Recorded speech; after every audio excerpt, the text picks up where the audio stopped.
E aí galera, beleza? Sejam bem-vindos a mais um vídeo aqui no canal. E hoje eu tô aqui no PKXD, mas é pra falar algo que... Chegou 2 móveis novos aqui no PKXD. Sim, é da nova atualização. Chegou uma atualização da 22.2. Então chegou 2 coisas novas aqui.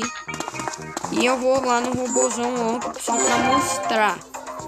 Bem, o vídeo vai ser bem curto, é só pra falar mesmo aqui o vídeo, mas é por causa que chegou mesmo, mas daí vocês iam ficar procurando e não iam achar.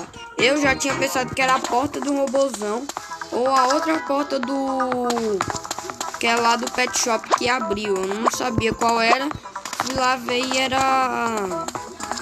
Aí eu fui aqui e vi que era 2 móveis, porque aqui chegou, ó.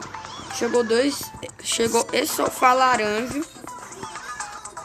E chegou esse novo aqui, que é o fliperama novo. Ou ele tinha, não sei, eu não lembro. Ok, eu só lembro que ele tinha chegado aqui na atualização.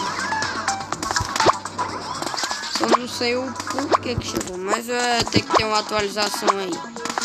Mas algo que eu também desconfiava.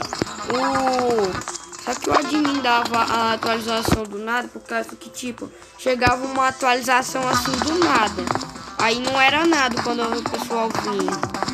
Até antigamente foi assim, eu lembro. Aí talvez foi alguma coisa que foi deletada ao mesmo tempo e acabou indo na atualização, né? Foi por isso que quando tinha atualizações que não aparecia nada, talvez seja por isso. Bom galera, esse foi o vídeo, espero que vocês tenham gostado, né? Mas se gostou, deixa o like, se inscreve e compartilha. Por causa que chegou 2 novos móveis que não tinha, eu já era pra ter, né? Mas teve finalmente o sofá laranja e eu gosto de laranja também. Né, robô? Tá, ele não fala, esqueci. Então falou e tchau, era só pra falar isso da minha atualização. Porque pra mim apareceu, se não apareceu ainda pra você, vai lá na Play Store, que vai estar lá, velho. Ou em algum aplicativo de compras. Porque eu vi lá que o PKXD tava um negócio de atualização. Atualizei, fui lá no robôzão e vi isso aqui. Bom, então falou e tchau.